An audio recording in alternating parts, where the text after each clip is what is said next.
अस्सलाम वालेकुम dear students, कैसे हैं आप सब लोग। उम्मीद करती हूँ सब लोग ठीक ठाक होंगे और थोड़ा बहुत प्रेशर में होंगे क्योंकि बोर्ड के एग्जाम्स आप लोगों के सर पे हैं। साथ ही साथ रमज़ान का भी महीना शुरू होने वाला है और बीच में ही इस बार ईद आ रही है, तो मेरी सिंपैथीज आप लोगों के साथ ज़रूर है। मगर ये कितना अच्छा मौका है आप लोगों के पास कि रमज़ान के महीने में अपने पेपर्स के लिए दुआ करेंगे तो अल्लाह ताला वो दुआएं कभी रद्द नहीं करेगा।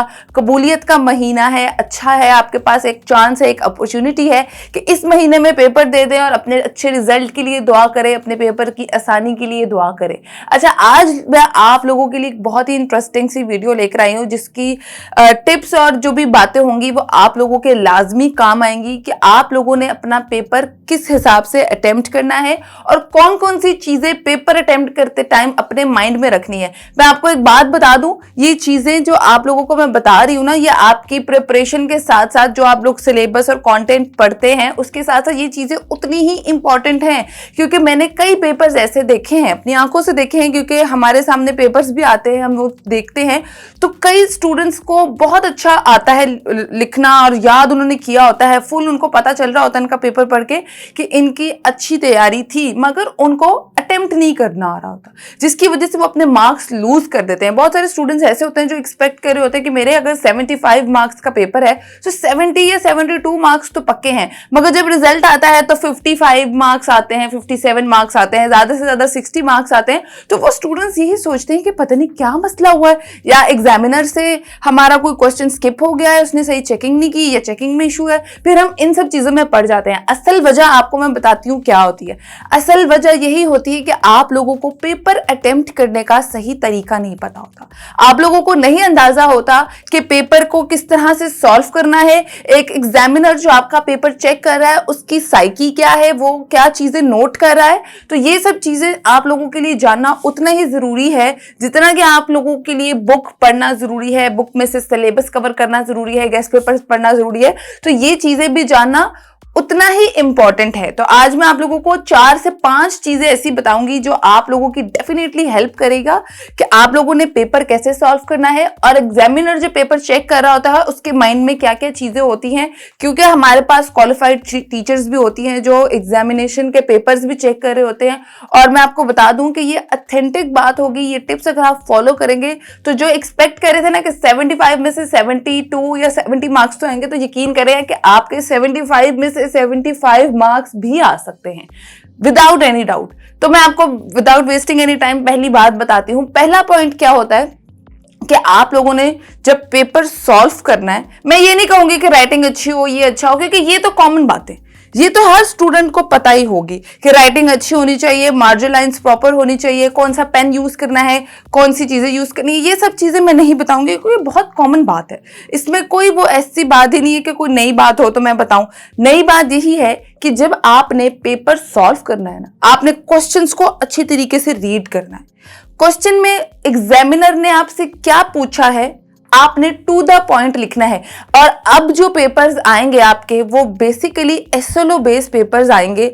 एसएलओ मतलब स्टूडेंट्स लर्निंग आउटकम, ठीक है। एसएलओ बेस्ड पेपर आएंगे, उसमें उसने कहानियां नहीं सुननी। कहानियां सुनने के डेफिनेटली आप लोगों को नेगेटिव मार्किंग मिलेगी ही मिलेगी। बात स्टूडेंट्स होते हैं थोड़ा सा ओवर कॉन्फिडेंट हो जाते हैं कि अच्छा ये क्वेश्चन आया, इससे रिलेटेड तो मैंने ये चीज भी पढ़ी थी, ये भी लिख देती हूँ या लिख देता हूँ, ये चीज भी पढ़ी थी, ये भी ऐड कर देता हूँ। ये गलती आप लोगों ने नहीं करनी।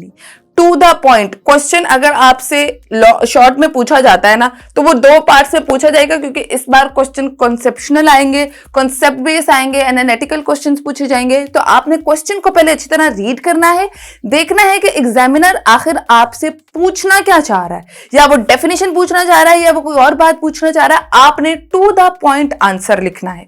कहानियां लिखेंगे तो मैं आपको बता रही हूं कि जो 2 में से 2 मार्क्स आप गेन करेंगे ना, अगर आपने आंसर भी सही लिखा होगा और कहानी लिखी होगी तो 2 में से आपको 1 नंबर मिलेगा। ये मैं सच्ची बात बता रही हूं, ऐसा ही होगा। तो टू द पॉइंट आंसर लिखें ताकि एग्जामिनर के पास इतना बंडल होता है पेपर्स का, उसने बहुत पेपर चेक करने होते हैं और उसका दिमाग शॉर्ट हो जाता है यकीनन कि जब वो इतने लंबे आंसर्स देखता है और वो फिर नहीं पढ़ता, वो उसको कट करता है और जो टू द पॉइंट बात होती है उसका एक आधा नंबर आपको दे देता है। तो अगर आपने फुल मार्क्स गेन करने हैं, 2 में से 2 अगर शॉर्ट क्वेश्चन में गेन करने हैं तो टू द पॉइंट बात करें और कुछ लंबी स्टोरीज नहीं लिखनी, ये बात आप जहन में लिख लीजिएगा। तो नंबर 2 जो बात है, दूसरी बात जो है वो बहुत इंपॉर्टेंट है, वो यही है कि स्टूडेंट्स होते हैं कि उनको अंदाजा होता है कि ये क्वेश्चंस अगर आपने 12 क्वेश्चंस में से या 10 क्वेश्चंस में से या 8 क्वेश्चन में से 5 क्वेश्चंस अटेम्प्ट करने हैं ना, तो सबसे पहले आप लोगों ने देखना है कि आपको सबसे अच्छा आंसर किसका आता है। सबसे अच्छा आंसर आप लोगों को जिसका भी आता है, आपने सबसे पहले वो क्वेश्चन का आंसर नोट डाउन करना है। ठीक है, आपने नोट डाउन करना है, क्योंकि कहते हैं ना जी, first impression is the last impression. अगर आप ये सोचेंगे कि ये इसमें से मुझे 5 क्वेश्चन ठीक से आते हैं, ठीक है, मुझे इसमें थोड़ा बहुत पता है, तो मैं ये फौरन से पहले लिखना शुरू कर दूं, नहीं, ये चीज अब नहीं करनी। आपने जो पहला क्वेश्चन पढ़ना है एक सेक्शन में से, जो भी आपको सही आता है, आपको लगता है आपको इसका 100% आंसर आता है, आपको करेक्ट आंसर आता है, इसको बहुत अच्छा प्रेजेंट कर सकते हैं, तो सबसे पहले वही क्वेश्चन लिखना है जो आपको अच्छे तरीके से आता है। एग्जामिनर जब पहले 3 क्वेश्चंस पढ़ता है ना, मैं ये एग्जामिनर की साइकी आपको बता रही हूँ, जब पहले 3 क्वेश्चन पढ़ता है ना, वही आपका फर्स्ट इंप्रेशन होता है। आगे बेशक आपको सही से आए या ना आए, आप लोगों ने देखते तो रहना है, कोशिश तो यही करनी है कि सब कुछ सही तरीके से याद करके जाए, मगर पहले 3 क्वेश्चन जब एग्जामिनर पढ़ता है और उसका इंप्रेशन आप लोगों का जो भी अच्छा आता है ना, वही आपका लास्ट इंप्रेशन होता है। फिर एग्जामिनर के दिल में आपके लिए ना नरम एक सॉफ्ट कॉर्नर आ जाता है कि भाई इसने पहले 3 क्वेश्चन बहुत जबरदस्त अटेम्प्ट किए हैं, ये स्टूडेंट लाइक है, तो वो उसके अकॉर्डिंग ही आगे वाले क्वेश्चंस को भी आपके मार्क्स जो है वो देता है। तो ये चीज आप लोगों ने जहन में रखनी, जो सबसे अच्छा क्वेश्चन आता है वो सबसे पहले अटेम्प्ट करना है। उसके बाद तीसरा पॉइंट यही है, इसी से रेलिवेंट है कि तीसरा पॉइंट भी बहुत इंपॉर्टेंट है। स्टूडेंट ये मिस्टेक लाजमी करते हैं कि आपके पास 3 सेक्शन होते हैं शॉर्ट क्वेश्चन के, आप लोग सेक्शंस को मिक्स कर देते हैं कि जी पहले सेक्शन में ये क्वेश्चन अगर मुझे बहुत अच्छा आता है तो बी वाला जो है वो मुझे बहुत अच्छा आता है, तो उसके ऊपर लिख देते हैं बी सेक्शन और उसका आंसर लिखना स्टार्ट कर देते हैं, फिर उसके बाद दोबारा से ए सेक्शन के आंसर्स लिखना शुरू कर देते हैं। तो ये गलती नहीं करनी। जो सा सेक्शन आप लोगों ने चूज किया है ना, पहले अगर फॉर एग्जाम्पल आपने बी सेक्शन भी चूज किया शॉर्ट क्वेश्चन का, आपने कहा ये मुझे बहुत अच्छा आता है, ये मैं पहले अटेम्प्ट करना चाहती हूँ या चाहता हूँ, तो बी सेक्शन को कंप्लीट करें, उसके बाद नेक्स्ट सेक्शन पे जाएं, उसके बाद नेक्स्ट क्वेश्चन पे जाएं। ये मिक्स अप और ये जंबल अप चीजें मत करिएगा। एग्जामिनर का दिमाग लिटरली घूमता है ऐसे कि ये आंसर तो इससे रेलिवेंट नहीं है, क्योंकि उसके पास एक फॉर्मेट होता है ऑलरेडी। एग्जामिनर बैठा हुआ है, वो जो पेपर चेक कर रहा है वो एक अच्छा एजुकेटेड एग्जामिनर है, उसको पता है कि कौन सा क्वेश्चन कहाँ है। हो सकता है उसी ने पेपर बनाया हो जो चेक कर रहा हो, तो अगर आप ऊपर नीचे चीजें कर देंगे ना, तो फिर उसको ढूंढना पड़ेगा कि ये कौन सा क्वेश्चन है, फिर वो निकालेगा, इस तरह उसका टाइम वेस्ट होगा और उसको फिर उसका जो उसकी साइकी अगर आप समझे ना, तो फिर इस चीज पे गुस्सा आता है। अगर आप उसको अपनी जगह रख के देखें, फिर पता चलता है कि भाई फिर उसको वो उसकी नेगेटिव मार्किंग देता है, वो कहता है यार ये क्या है, ये पेपर मुझे समझ नहीं आ रही, ये मिक्सअप है, इसको मैं बाद में करूंगा, पहले नेक्स्ट पेपर शुरू कर देता है। फिर वो जो बाद में करूंगा वाली बात होती है, फिर वो आपका पेपर ऐसे ही कहते हैं ना सर से उतार के चेक करता है और वो फिर मार्किंग भी उस हिसाब से देता है। तो जो सेक्शन आप लोगों ने स्टार्ट किया है उसको कंप्लीट करें, उसके बाद दूसरे सेक्शन के क्वेश्चंस पे जाएं। ये गलती आप लोगों ने नहीं करनी। हो गई आपकी तीसरी बात। चौथी बात जो कि बहुत इंपॉर्टेंट है वो यही है कि अगर आप लोगों ने कहानियां नहीं ना लिखनी, तो जो चौथी बात है वो आपको बता दूं कि किस चीज में आपको एवरेज मार्क्स मिल सकते हैं, आपको एक्स्ट्रा मार्क्स मिल सकते हैं। लंबे लंबे पैराग्राफ्स एग्जामिनर्स को पढ़ना पसंद नहीं होता, मैं सच ही बता दूं। उसको क्या पसंद होता है कि इस पेपर की प्रेजेंटेशन कैसी है। अगर कोई फॉर्मूला है तो फॉर्मूला लिखा हो, 1 लाइन की आपने एग्जाम्पल लिखी हो, लंबी एग्जाम्पल्स भी नहीं लिखनी 6-7 लाइनों की, नहीं, ये गलती भी नहीं करनी। कोई क्वेश्चन है, उससे रेलिवेंट एग्जाम्पल है, 1 लाइन, कोशिश करें 1 लाइन या 2 लाइनों में एग्जाम्पल लिख के खत्म करें।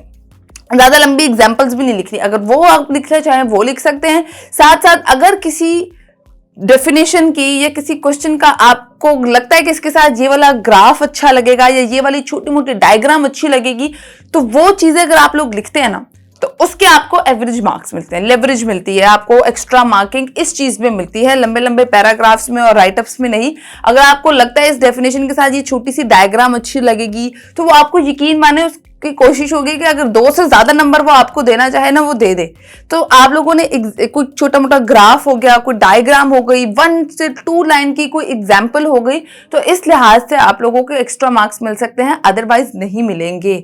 ये हो गई चौथी बात। लास्ट बात यही है कि पेपर को नीट एंड क्लीन रखना है। बात वही आ गई कि पहली बात जो मैंने की थी कि जी ये बातें तो सब स्टूडेंट्स को पता होती हैं, तो सब स्टूडेंट्स जान लें कि पेपर नीट एंड क्लीन हो और क्वेश्चन आपने कोई स्किप नहीं करना, सारे क्वेश्चंस आप लोगों ने अटेम्प्ट करने हैं। उससे फायदा ये होगा कि अगर आपको कुछ नहीं भी आता ना, उस क्वेश्चन में 1-2 लाइन भी आती हो, कोई छोटी मोटी डेफिनेशन आती हो, कोई फॉर्मूला आता हो, तो आपको जो 0 मार्क्स मिलने हैं, जिस पे 0 मार्क्स का बैड इंप्रेशन जिस क्वेश्चन पे पढ़ना है कि जी भाई ये स्टूडेंट ने तो ये क्वेश्चन छोड़ दिया, उस 0 से आपको 2 या 3 मार्क्स मिल जाएंगे। उससे आपका ये होगा कि अगर आपके 68 मार्क्स बन रहे हैं तो आपके 70 बन सकते हैं।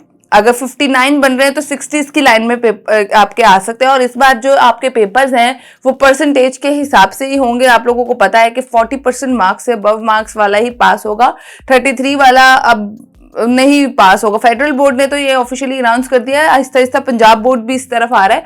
तो ये सब चीजें जहन में रख के आराम से तसल्ली से अपने पेपर देने हैं, और यही आप लोगों के टिप्स हैं जो आप लोगों के डेफिनेटली काम आएंगी। इस रूल को फॉलो करें और अपने पेपर्स के लिए बहुत सारी दुआएं करें, और मेरे लिए भी दुआ करें। अगर आपको वीडियो पसंद आए तो लाइक, शेयर और कमेंट भी जरूर करें। मुझे दे इजाजत, अल्लाह हाफ़िज़।